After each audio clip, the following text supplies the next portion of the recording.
Good luck." The host chuckled as the elderly lady approached the piano. The producers had brought her on the show to make fun of her, certain that she would embarrass herself. What they didn't know was that Beatrice Winters, once a child piano prodigy, was about to give the performance of a lifetime. Beatrice B. Winters carefully arranged her small collection of framed photographs on the mantelpiece of her modest apartment. At 78, her hands moved with surprising grace, the same delicate precision that once made her dance across the piano keys. Her apartment was simple but comfortable, filled with mementos of a fulfilling life, even if it wasn't the life she had once imagined. In the corner of her living room stood a piano, its wood showing signs of age but clearly well maintained. Every morning, Beatrice would sit at the piano, punctually like clockwork, and play for an hour before starting her day. It was her ritual, her moment of peace, a connection to the dreams of her youth. "Morning, old friend," she whispered, her fingers gliding lightly over the keys. 60 years earlier, the teenage Beatrice was the talk of the town in her hometown. A true musical prodigy who could play chops with the emotional depth of someone 3 times her age. Her music teacher had once called her once in a generation and promised her a future at the best conservatories in the country. But life has a habit of diverting even the most promising paths. For financial reasons, she was forced to take a full-time job right after high school. Beatrice worked in a department store during the day and as a waitress in the evenings. But she simply didn't have enough time to fulfill the demanding practice schedule of a professional pianist. "There's always next year," she told herself. But next year turned into the year after that, and soon decades had passed. Marriage came and went. Her husband Jim had died 10 years earlier. She never had children, but her piano remained her constant companion. She never stopped playing, even though the big stages and concerts continued to haunt her soul. Unfulfilled dreams remained. Retirement brought both freedom and loneliness. Her small pension was enough to live on, but not much more. These days, Beatrice played twice a week at the local community center and offered free lessons to neighborhood children who could not afford formal education. "Miss B, why aren't you famous?" one of her young students had asked last week. Beatrice had smiled, and the corners of her blue eyes had puckered. "Sometimes, darling, life takes you down different paths than the one you intended to take." What Beatrice didn't tell the child was that not a day went by that she didn't wonder what might have been. Not necessarily with regret, but with quiet curiosity. How different would her life have been if circumstances had allowed her to pursue music professionally? Little did they know that fate would present her with an unexpected, if questionable, opportunity to find out. Mark Davenport produced America's Got Talent Tonight for 7 seasons. Although it wasn't the most watched talent contest, the show had carved out a comfortable niche on evening television, especially among older viewers. At 42, Mark considered himself a pragmatist. Television was a business, and his job was to generate ratings. "What's in store for next week's show?" he asked, scanning the list of candidates during the production meeting. The usual mix stared back at him. Aspiring singers, dance troupes, the occasional oddity show. "Always the same old thing," Sarah, his production assistant, replied. "We need something different. The audience is getting bored with the predictable storyline." Quote. Mark drummed his fingers on the table. "We need something people are talking about. Social media excitement, conversations at the coffee machine." It was at that precise moment that Mark remembered the elderly woman he had seen playing the piano at the Riverside Community Center last week. He had stopped by to pick up his nephew from a basketball program and heard music coming from a small room down the hall. The old lady had played something simple, a simple tune for what looked like a children's class. Nothing fancy, but there was something about her serene demeanor that struck him as camera-worthy. She had that classic grandmother look, perfect silver hair, a gentle smile, a cardigan, the kind of look that immediately created a visual anticipation in the audience. Quote. I got it, Mark said, straightening up. I saw this older woman playing the piano in a community center. She has the perfect look. The audience expects something quirky. Maybe Twinkle, Twinkle, Little Star, or something equally simple.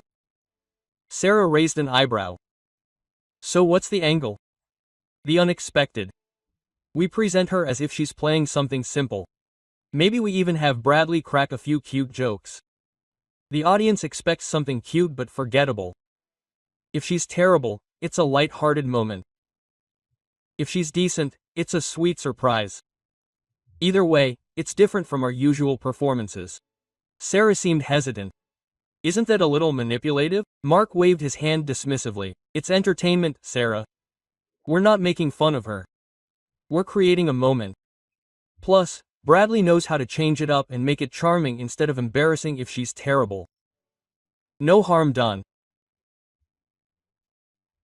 What Mark didn't mention was that he secretly hoped that the contrast between the woman's older appearance and the expected mediocrity of her performance would create just the kind of viral social media moment the show needed. The following Tuesday afternoon, Beatrice closed the lid on the piano in the community center. Her small group of students had just left, their backpacks bouncing as they ran toward their waiting parents. Teaching brought her joy and was a way to keep music alive in her life while passing on her knowledge to a new generation. She was gathering her sheet music when an unfamiliar voice called out, "Mrs. Winters." Beatrice looked up to see a well-dressed younger woman holding a tablet. "This is Miss actually, and yes, I am Beatrice Winters." The woman smiled brightly and extended her hand. "I am Sarah Chen from America's Got Talent. We are interested in having her perform on our show next week." Beatrice's handwriting was still visible on her sheet music. "My apologies," Sarah began her well-rehearsed speech. "Our producer saw them perform last week and was very impressed with their presence. We're doing a special segment highlighting talented seniors, and we think they'd be perfect." "There must be some mistake," Beatrice said, shaking her head. "I'm just a piano teacher. I play for these kids and occasionally in church. I'm hardly cut out for television." "That's what makes them perfect," Sarah insisted. "They represent everyday Americans who have kept music in their lives. Our viewers will love their authenticity." Beatrice hesitated. Television had never been part of her life plan. The thought of performing in front of cameras and a studio audience made her feel sick to her stomach. And yet a small voice inside her whispered of an opportunity, of a chance to play in front of a bigger audience than she had ever imagined. "I don't know," she finally said. "I'm not sure I'm ready for that kind of excitement at my age." Saga felt her sway and pressed gently. "It's just one piece, 5 minutes max. We're also offering a small performance fee." She named a sum that, while not substantial by television standards, was almost the equivalent of 2 months' pension for Beatrice. Beatrice thought of her old piano at home and how the G above middle C had been getting stuck lately. The cost of repairs seemed prohibitive, but with this unexpected windfall, she said cautiously, "If I did that, could I play any piece I wanted?" Sarah nodded quickly. "Absolutely, whatever you like." Beatrice took a deep breath. Perhaps life here offered her a little taste of the path she had never taken. Not exactly Carnegie Hall, but still. A real stage, a real audience. "Very good," she said with a slight nod. "I think I'd like to try it sometime." Sarah beamed. "Wonderful. You won't regret it, Miss Winters." Quote. Beatrice only hoped that was true. The television studio was a maze of wires, equipment, and stressed-out employees talking into headphones. As a production assistant, Beatrice clutched her purse tightly. A young man with a clipboard who had introduced himself as Kevin led them through the backstage area. "Through here," Kevin said. Miss Winters, holding open a door marked the green room. The room was unexpectedly comfortable. Couches, snacks, a small refrigerator with drinks. But Beatrice couldn't help but notice that she was the only candidate present. "Where are the other cast members?" she asked. Kevin checked his clipboard. "Oh, they're in a special section. The others are in another prep area. Quote. Before she could ask any more questions, the door opened and Mark Davenport walked in, his confident smile not quite reaching his eyes. Miss Winters, nice to have you here. I'm Mark, executive producer. Quote. He shook her hand firmly. Are you ready for your big moment? I think so, Beatrice replied, smoothing her cream-colored dress, the nicest thing she owned, which she had bought years ago for a niece's wedding. Although I'm still not entirely sure why they wanted me. Mark's smile widened. America loves authentic stories, Miss Winters. They represent, well, let's call it the unexpected. Something in his tone made Beatrice pause. Before she could pursue that thought, the door opened again and a makeup artist came in. We need to get the camera ready, Mark explained. Lisa, you're going to be well taken care of here. While Lisa was applying powder to minimize the shine on Beatrice's forehead, Beatrice overheard a conversation just outside the half-open door. Is the old lady still up for it? A male voice, presumably the host Bradley Walker. Mark's voice replied, absolutely. The audience is perfect tonight too. Lots of young people. The contrast will be even better than I had hoped. And she has no idea. Bradley's voice trailed off in a giggle. None. Just remember to emphasize it a little before she starts. Set the tone. A cold feeling spread through Beatrice's stomach. The conversation confirmed what she had already suspected. She wasn't here because she was considered talented. She was here to make a fool of herself. Lisa, noticing her suddenly tense posture, smiled sympathetically. For the first time on television. Don't worry, everyone gets nervous sometimes. Beatrice nodded absently. Her mind was racing.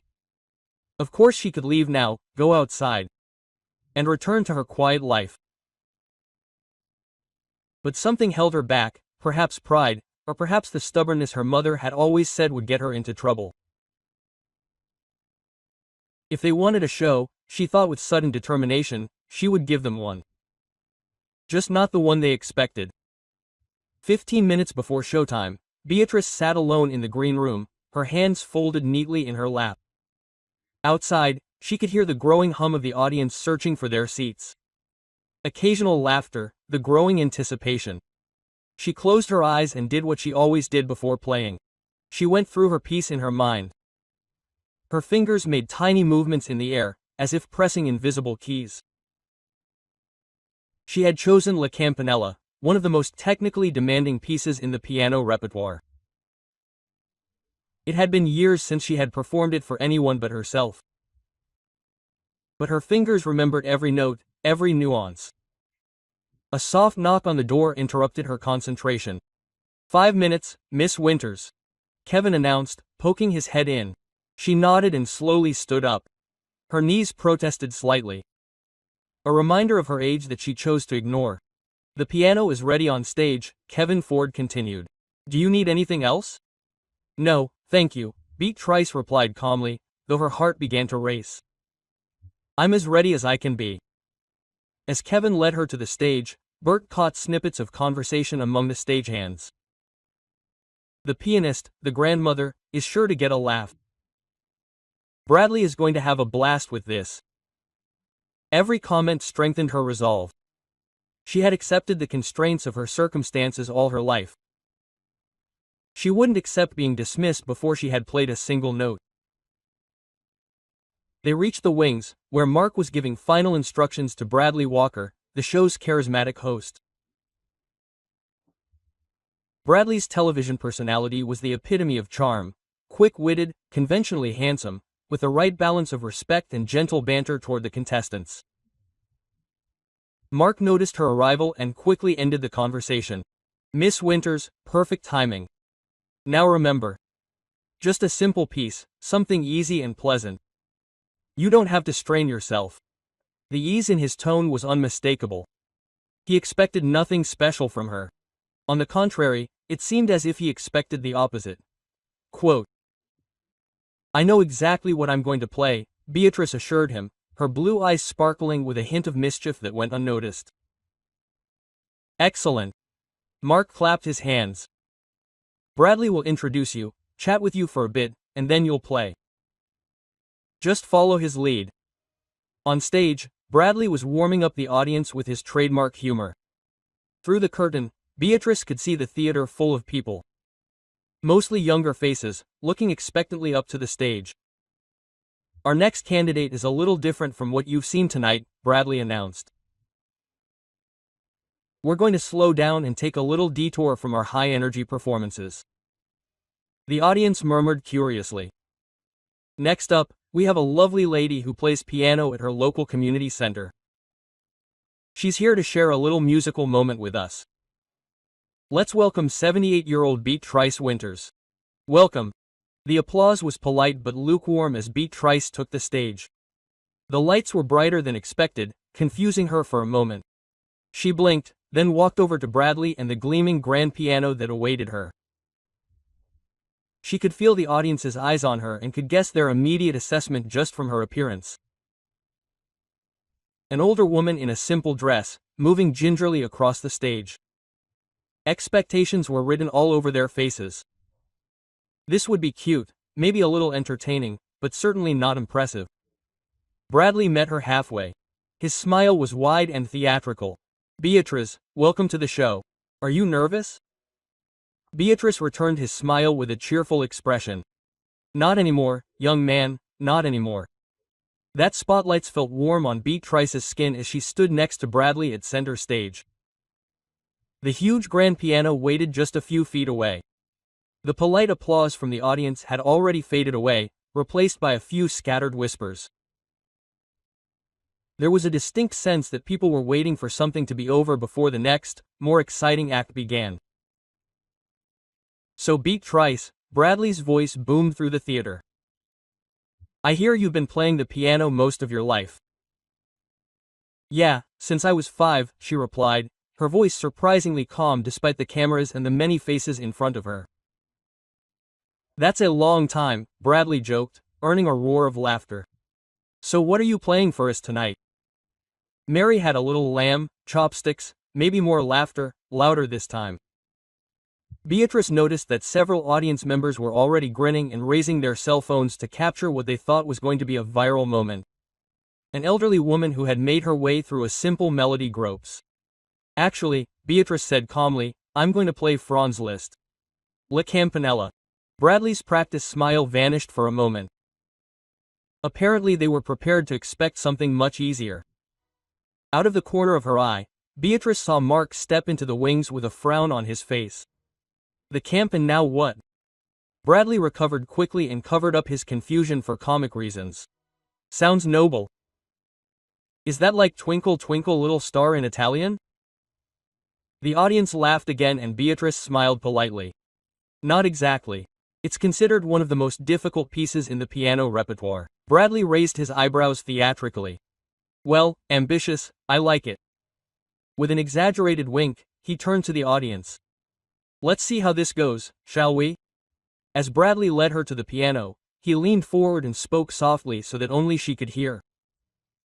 Perhaps you could start with something easier. You don't need to embarrass yourself. I know exactly what I'm doing, Beatrice replied. Softly, looking him in the eye with quiet determination. Bradley shrugged almost imperceptibly before turning back to the audience. Ladies and gentlemen, Beatrice Winters. He walked away, leaving Beatrice alone at the magnificent grand piano. It was far superior to her humble piano at home or the battered instrument in the community center. A true concert instrument. She adjusted the bench, taking her time, aware of the changing atmosphere in the theater as people began to fidget. Some were already checking their phones, others whispering to their neighbors. Beatrice caught Mark's eye backstage. He was speaking urgently into his headset, perhaps already considering how he could cut her section short when she inevitably struggled with the demanding piece. She placed her hands on the keys, feeling the cool ivory beneath her fingertips. For a moment, she closed her eyes, shutting out the lights, the cameras, and the doubtful faces. In that brief darkness, she was 8 again, full of promise and possibility. Her whole life lay ahead of her. When she opened her eyes, Beatrice was no longer nervous. She no longer feared being ridiculed or underestimated. She was simply a musician who wanted to play. Her fingers played the first notes of the delicate, sparkling introduction to La Campanella, light, precise, and perfectly controlled. Each crystalline note hung in the air with bell-like clarity, just as Liszt had intended. In the front row, a young woman's jaw dropped. Backstage, Mark froze mid-sentence, his hands still raised in the direction of preparing for a quick transition. And Beatrice, feeling the familiar rush that only comes with making music, allowed herself a small smile as her hands began to move faster and the piece's notorious technical demands unfolded before her, like an old friend visiting after a long absence. As Beatrice's fingers flew across the keys with astonishing agility, the atmosphere in the theater changed. The first notes had commanded attention. As she now heard the incredibly by the time she mastered the piece's difficult leaps and rapid-fire repetitions, she had mastered it completely. A campanella, meaning little bell, lived up to its name, as Beatrice's right hand produced delicate, tinkling bell sounds in the upper register, while her left hand provided the harmonic foundation. The piece's notorious difficulty arose from the extreme leaps between registers, which often required the pianist to play precise, widely spaced notes on the keyboard in rapid succession. Beatrice executed these leaps flawlessly. Her hands, which had previously shown a slight tremor of age as she adjusted her dress, now moved with supernatural precision. Decades of playing had built up a muscle memory that no amount of time could erase. In the third row, a classical music student from the local university sat hunched forward in her seat, her eyes wide as if she were watching the technical feat on display. Nearby, a middle-aged man who had been checking the sports scores on his phone lowered the screen slowly, his attention completely riveted. Bradley stood next to Mark in the wings, and both men watched in disbelief. The producer's face had drained of color. His clipboard hung forgotten beside him. "Did you know?" Bradley whispered. Mark could only shake his head. His plans for a viral moment of soft spotting were falling apart with every perfect note. As the piece moved into the more demanding middle section, Beatrice's performance intensified. Her body swayed slightly to the music. No longer the careful movements of an older woman, but the practiced movements of an artist completely absorbed in her craft. Her face reflected the emotional journey of the music. Concentration during the difficult runs, a slight smile during the playful thrillers, a brief closing of the eyes during particularly beautiful phrases. In the lighting booth, the technician had the presence of mind to adjust the stage, dimming the lights in the audience and shining a softer spotlight on Beatrice, creating the intimate atmosphere of a concert hall rather than a talent show. The audience, initially restless and distracted, now sat in complete silence. In the darkened theater, not a single phone screen was lit. Even the stagehands and cameramen, veterans of many performances, stood transfixed. As Beatrice approached the thunderous conclusion of the piece, her hands blurred on the keyboard. Powerful chords broke through the ascending runs, leading to a climax that brought the piano's full sonority to bear. Her petite frame radiated an unexpected strength as she played the triumphant final notes. The final chord echoed through the theater and seemed to linger forever. Beatrice held her hands still over the keys, her posture immaculate, then for 3 heartbeats. Absolute silence. No one moved, no one breathed. Then applause broke out. People jumped to their feet. Cheers, whistles, and thunderous applause filled the room. Tears streamed down the face of a young music student in the front row. Beatrice sat for a moment, overwhelmed by the reaction. Then she stood up with the same dignity with which she had entered the stage. A short, respectful bow, the gesture of a true artist. Backstage, Sarah turned to Mark, her face halfway between awe and reproach. They said she was just a piano teacher at the community center. Mark shook his head in disbelief. "That's all I saw." Simple children's songs. Sarah pointed to the sustained ovation. She clearly held back. On stage, Beatrice stood in the spotlight, her hands clasped in front of her, the audience still standing. For a woman who had spent her life wondering what might have been, the answer was now clear. Bradley Walker nearly stormed onto the stage. His usually professional demeanor gave way to genuine enthusiasm. The applause didn't waver. Beatrice Winters, ladies and gentlemen. He held out his arm to her in awe. The cheers grew even louder. Bradley waited until it quieted down. I don't know what to say, he admitted. That was extraordinary. Where did you learn to play like that? Beatrice smiled, her cheeks flushed from the performance and the warmth of the moment. I've been playing my whole life. Just because I never made it to Carnegie H doesn't mean I've stopped practicing. We're honored that you're here today, Bradley said, addressing the judges. The chairman, a well-known music producer, leaned forward. Miss Winters, in 20 years of judging, I've rarely seen anything like it. Your technique is impeccable, but more importantly, you played with soul. Why not a professional career? Beatrice grew thoughtful. Life got in the way. Work, bills. When I had the chance, I thought it was too late. It's never too late, the judge replied. I'd like to introduce you to the Philharmonic. The cameras caught the audience, still standing, many with tears in their eyes. Backstage, Mark watched the social media feeds explode. Beatrice Winters was trending, but not for the reasons he expected. Even better than planned, he muttered. The inspirational aspect is worth its weight in gold, Sarah said quietly. Sometimes the best moments are the ones you can't plan for. Later, when Beatrice was about to leave, people were waiting to talk to her. Competitors, crew, audience members. A girl of about 12 came shyly in with a program. I play the piano too, she said. My teacher says I'm not good enough, but after today I'm going to keep going, no matter what anyone says. Beatrice signed and gently took her hand. It's not about proving anything to others. It's about proving to yourself that you're right. The story of Beatrice Winters shows, talent doesn't fade with age. Every person carries a hidden story, unfulfilled dreams, undiscovered gifts. Let's never judge by appearances alone. It's never too late.